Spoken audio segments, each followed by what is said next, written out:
Kuveyt Türk sunar.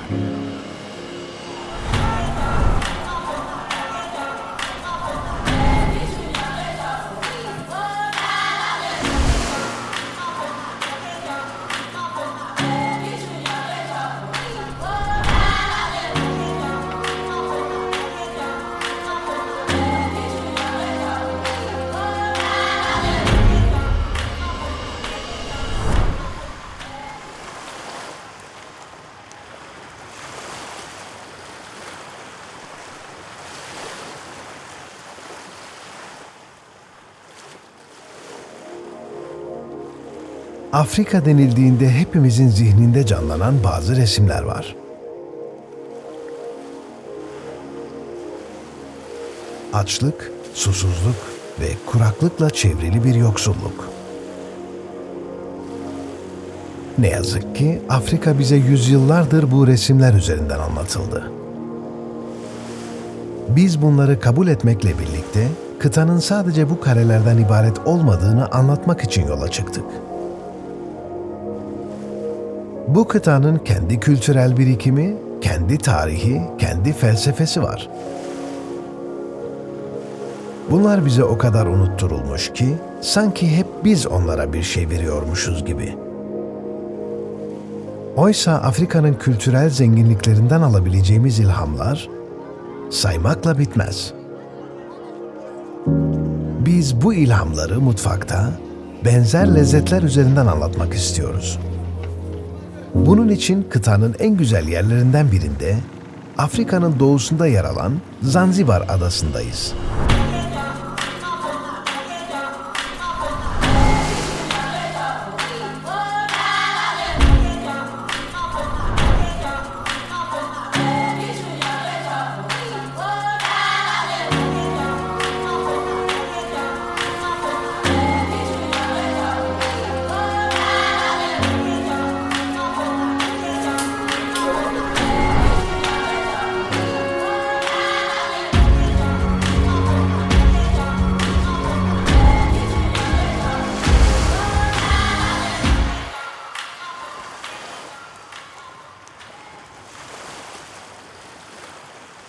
Zanzibar isminin Perslerden geldiği söylenir.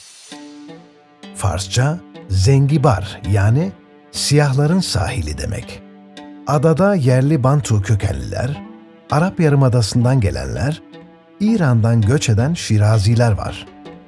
Bunlara Endonezya, Yemen ve Hindistan'dan gelenler de eklenince çok farklı etnik unsurların yaşadığı melez bir ada meydana gelir. Bir süre Portekiz hakimiyetinde kalan yönetim, daha sonra Umman Sultanlığı'na geçer. Sultanlığın başkenti Seyyid Said bin Sultan el Busaid tarafından Umman Muskat'tan, şu an sokaklarında yürüdüğümüz Stone Town'a taşınır. 1866'da İngiliz hakimiyetine girer ve 1964'teki Zanzibar devrimiyle yönetim bugünkü statüsüne kavuşur. Bugün Zanzibar, Pemba Adası ve etrafındaki küçük adalarla birlikte idari bakımdan Federal Tanzanya Devleti'nin bir kısmını teşkil eden özerk bir bölge.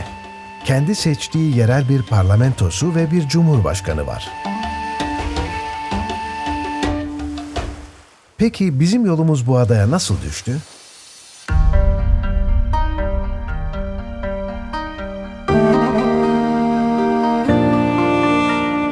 Bu sorunun cevabı, hayattaki rolünü mutfakta bulan bir aktivist olarak kendini tanımlayan Kevser Çelikel'in hikayesinde gizli. Yıllarca danışman şef olarak çalışan Kevser Çelikel, mesleğinde gönüllü olarak da hizmet etmek için Zanzibar'ın Kızımkazi köyünde bulunan bir sivil toplum kuruluşuna başvurmuş. Adaya ilk kez 2018 yılının Temmuz ayında gelmiş ve 6 senedir yılın belli dönemlerinde köyüm dediği bu adada yaşamış.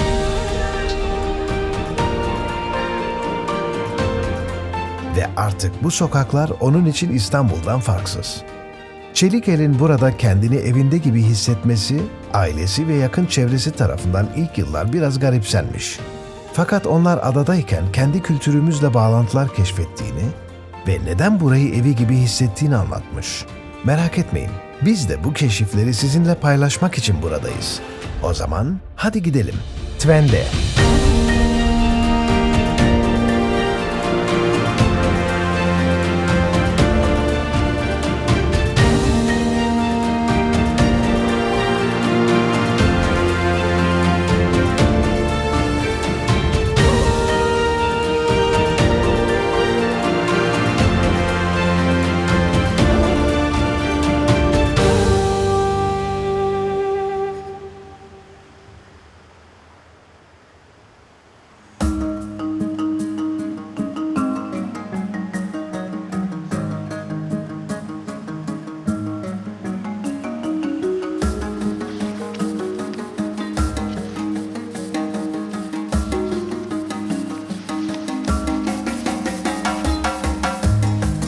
Elimde 1891 yılına ait Osmanlı arşivlerinden bir belge var. Bululu bir aşçının ailesinin devleti aliyeye gönderdiği bir mektup. 1885 yılında hac vazifesini yerine getirmek üzere Hicaz'a giden Halil İbrahim Ağa aranıyor. Çünkü aradan yıllar geçiyor, memleketine dönmüyor. Ailesi devleti aliyeye bir mektup yazarak onu bulmalarını istiyor.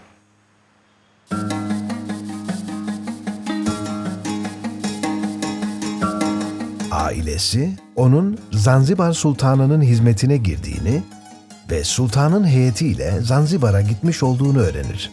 Bunu nasıl haber aldıklarını bilmiyoruz. Belki kendisiyle aynı dönem hacca giden bazı tanıdıkları vardı ya da Halil İbrahim Ağa zaman zaman ailesine mektup yazmaktaydı. Aile devletten Osmanlı'nın bölgedeki temsilcilikleri aracılığıyla Halil İbrahim Ağa ile iletişime geçilip onun memleketine geri dönmesinin söylenmesini ister. Ancak Osmanlı Devleti'nin Zanzibar'da bir elçiliği yoktur. Dolayısıyla ailenin bu isteği sonuçsuz kalır.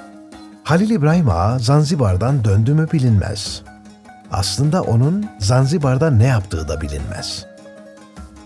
Belgeler üzerinden bildiğimiz, aynı dönemde Mısır'a gelen Zanzibar Sultanı Bargaş'ın, Abdülhamid'in emriyle Mısır valisi Halit Paşa tarafından ihtimamla ağırlandığı, Sultanın hac farizasını yerine getirmek için Mekke'ye gittiğini de yine arşiv kayıtlarından biliyoruz. Biz Geredeli aşçı İbrahim Ağa'nın Sultan'la birlikte Zanzibar'a gidip saray mutfağında çalıştığını ve orada saray halkına güzel yemekler pişirdiğini hayal ediyoruz. Zanzibar yemeklerinin Osmanlı coğrafyasına ait bölgenin yemekleriyle benzerliklerini anlattığımızda siz de bizimle aynı hayale ortak olacaksınız.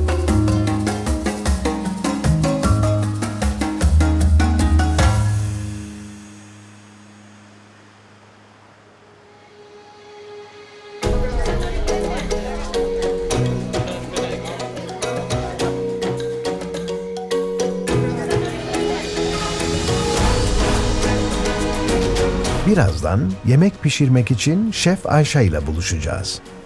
Hemen öncesinde biraz soluklanmak istiyoruz. Şehir merkezinde dolaşırken epey yorulduk.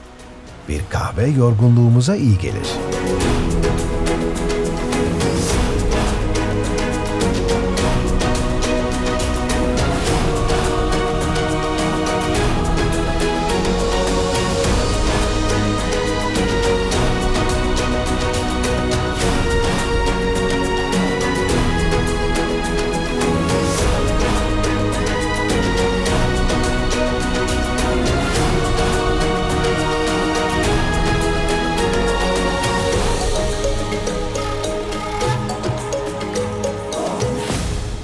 Hadi gidelim. Artık yemek yapacak kadar zindeyiz.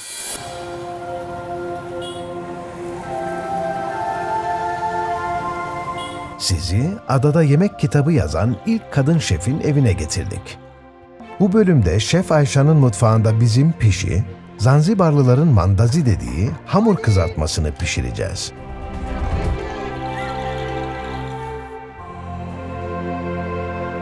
Amine selamünaleyküm. वालेकुम सलाम Bipi hali. अल्हम्दुलिल्लाह Maşallah. Tayari he? Yep. Sawa. Karibu. Sasa tunapika nini? Leo tutapika maandazi. Mandazi. Sawa. Şu anda Amide'nin yanındayız. Babaannesiyle yani büyük annesiyle biz burada bir mandazi yapacaktık. O da bir 90'lı yaşlarda. eski şeflerden, kitap yazarı, okullarda ders vermiş. Fakat torunu doğum yaptığı için Anakara'ya gitmek zorunda olunca ben dedim ki Amine yetiş. Amine geldi. Bize mandazi yapacak.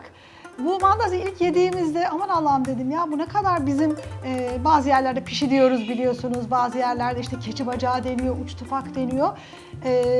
Usually which meal do you eat mandazi? Mandazi. Sometimes with the breakfast, Breakfast, even the dinner. dinner. Yeah. And breakfast, usually which kind of drink you prefer? Tea. Tea. Yeah. Luckily, which kind of tea? Sometimes ginger tea. Ginger tea. Sometimes Chai chai chai? tea. Yeah. Genellikle kahvaltıda tercih ediyorlarmış. Biz de yeriz ya böyle kahvaltıda peynir, reçel, çayla birlikte kahvaltılık. Onların lokal bir çayı var. Lemongrass, çay diyorlar. Ya da zencefilli çayla tüketiyorlarmış. Şimdi birlikte bakalım mandazinin hamurunu tutalım. Neler kullanıyormuş, nelere benziyor, pişiyle arasında ne gibi benzerlik var hep beraber görelim. Sava. Okay. Tuende. Okay. Neler kullanacağız? Unga. Unga, Hı hı. hiliki, Burada hemen hemen her şeyde böyle kakule kullanılıyor. Burada toz kakule kullanıyoruz. and I put Sava. 2 spoon of 2 hiliki. spoon. A lot of, huh? Yeah. Not a lot. Ham Rashida, Okay. napenda. Okay. And then hamira, yes. Şimdi şey kullanıyoruz. Maya kullanacağız, kuru maya. Okay. Also Kuru can mayamızı da put koyduk. Burada enteresan bir şey var. Böyle mayalı hamurlarda genellikle hem maya hem karbonat ikisini birlikte kullanıyorlar. Biz sadece biliyorsunuz ya karbonatlı ya da mayalı yapıyoruz. Bunlar her ikisini de kullanıyorlar. Şimdi mandazide biraz şeker koyduk. Şeker, sukari, okay, I put also. mangapi. I can just put because Bir miktarda toz şeker kullanacağız. Biz yine böyle hamurlarda pek şeker Ay. kullanmıyoruz ama bu özelliğinde de şeye benziyor. Donat da var biliyorsunuz. Dünyanın pek çok yerinde aslında buna benzer hamurlar var. Bu da onlardan bir tanesi. Şekerli olunca biraz daha donata benziyor. Okay. I put 6 spoon of Okay. sugar. I don't understand why we use Sugar. no sugar. Evet. Baking powder and hamira together. Hamira. Baking powder, it can make Crunchy. not Oh. crunchy, it's Soft. soft. Soft. Yeah. Hamira? Also, you can make when we cook, it just come back. Karbonatın kullanılmasının sebebi böyle yumuşak, soft olması dedi. Kızarırken de kabarması için maya kullanıyorlarmış. Bakalım ben de bir daha deneyeyim bu mayalı hamurumuzu her ikisini birlikte kullanarak nasıl olacak. I just Okay. put little. Karbonatımızı koyduk. Okay. And I like to put 2 spoon of oil. Bir miktar da yağ koyuyoruz. Okay. Moca, Yeah. dili, Baby now. yine toşa, Yeah. sağa. Here. Evet, 2 kaşık da yağ koyduk. Şimdi asıl can alıcı noktaya geldik. Hindistan cevizi sütü kullanıyoruz. Maziva I coconut. put Firstly. Yeah. Firstly bu malzemeleri öncelikle karıştıracağız. Yemekte en önemli şeylerden bir tanesi de elinin altındaki malzemelerle bir şey kotarmak. Burada da bizim yoğurdumuzun yerine denk düşen şey Hindistan cevizi sütü. Şimdi Hindistan cevizi sütümüzü de Put it. böyle Pole, ha. pole. Biraz da su ilavesi yapacağız. Burada biz böyle güzel tezgahımızı hazırladık. Zaten buradaki lokal evlerde hemen hemen her şey bahçede olup bitiyor. Biz de böyle bahçede bütün tezgahımızı hazırladık. Hamurumuzu tutacağız. Birazdan kızartacağız.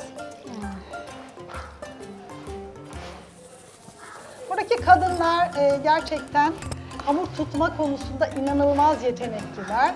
En küçüğünden en büyüğüne kadar iki konuda çok yetenekliler. En yetenekli oldukları konu diyebiliriz. Hamur tutmak ve çamaşır yıkamak.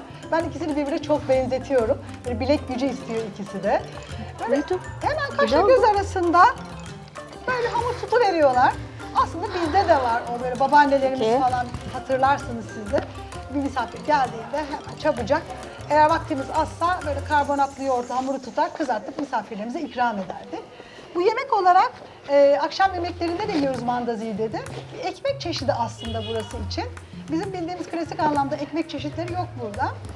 Fasulye ile genelde maharya na mandazi together. Yeah, And then good. Yeah. genellikle fasulyenin yanında da bu mandaziyi ekmek olarak tüketiyorlar. Bakın böyle görüyor musunuz hamur tutuşu ne kadar güzel. Elleri böyle sanki bir makine edasıyla. Can I put Put. Okey. Biraz un. okay. Now, okay.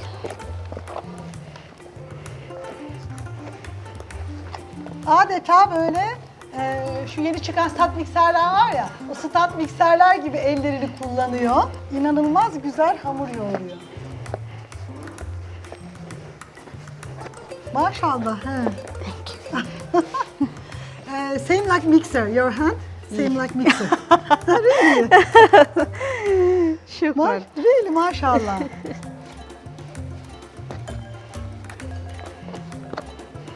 Aslında buradaki bahçeler bizim eski Türk evlerindeki eyvan dediğimiz şeye çok benziyor.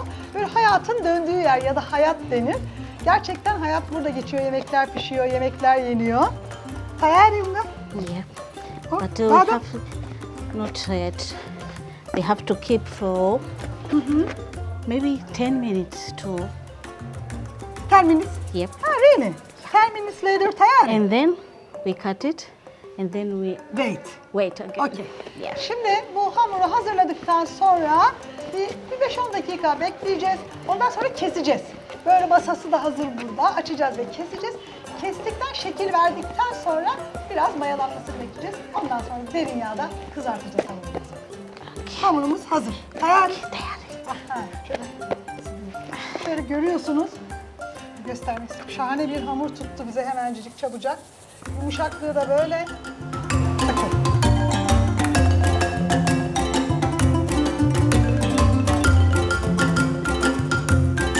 Evet, hamurumuzu beklettik. Şimdi açacağız.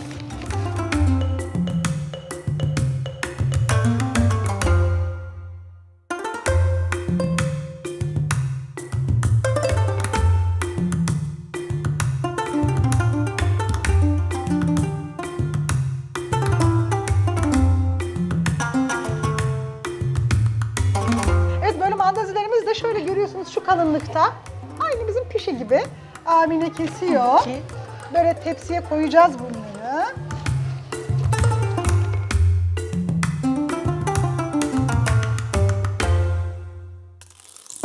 Ya bazen böyle şeyi çok abarttığımızı düşünüyorum aslında standartlarımızı. Burada görüyorsunuz böyle çok basit şartlarda ve imkanlarda harika şeyler yapabiliyoruz. Küçük bir sofra, minicik bir merdane, bir tepsi ve küçücük kırmızı bir leğen ve harika bir lezzet çıkacak sonucunda.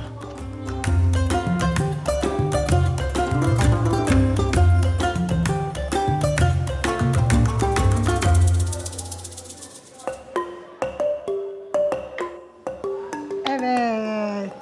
Salsa kupika. Kupika. Mandazilerimiz hazır. Böyle çok güzel kabardılar. Bunu harika bir şekilde kızartacağız şimdi. Yes, fire.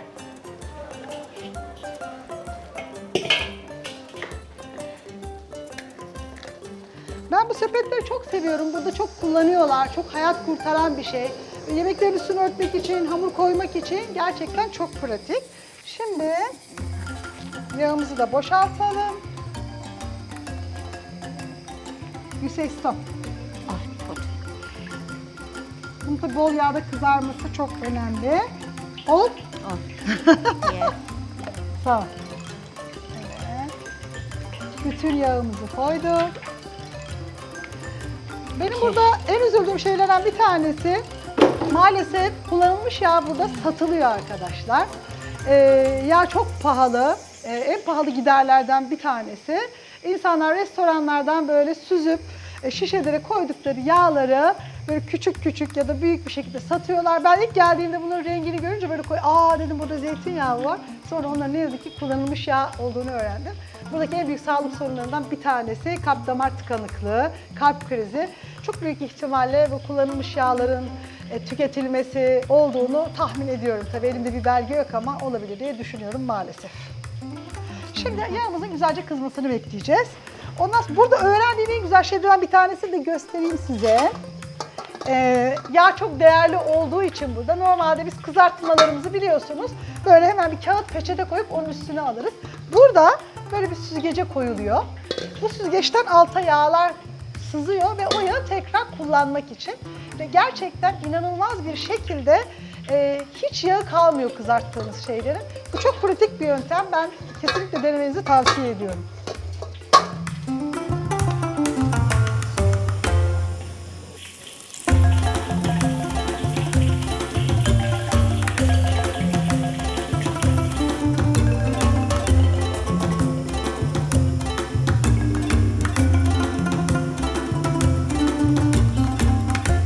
Evet, mandazilerimiz nar gibi kızardılar. Şöyle harika. Birazdan onları ben süzgece alacağım. Ekip arkadaşlarımı çağıracağım. Hep birlikte afiyetle yiyeceğiz. Amina, asante sana.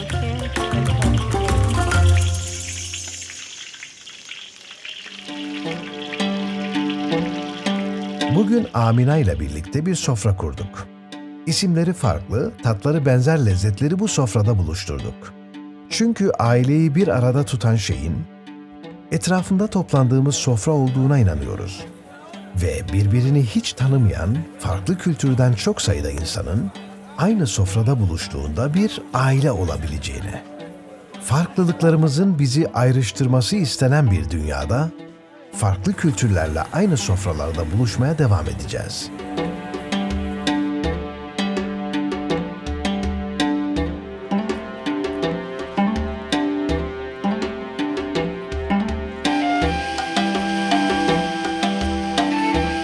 Kuveyt Türk sundu. Evet, izliyoruz. Okey. 3, 2, 1, dur. Çok güzel. 3, 2, 1, buyurun.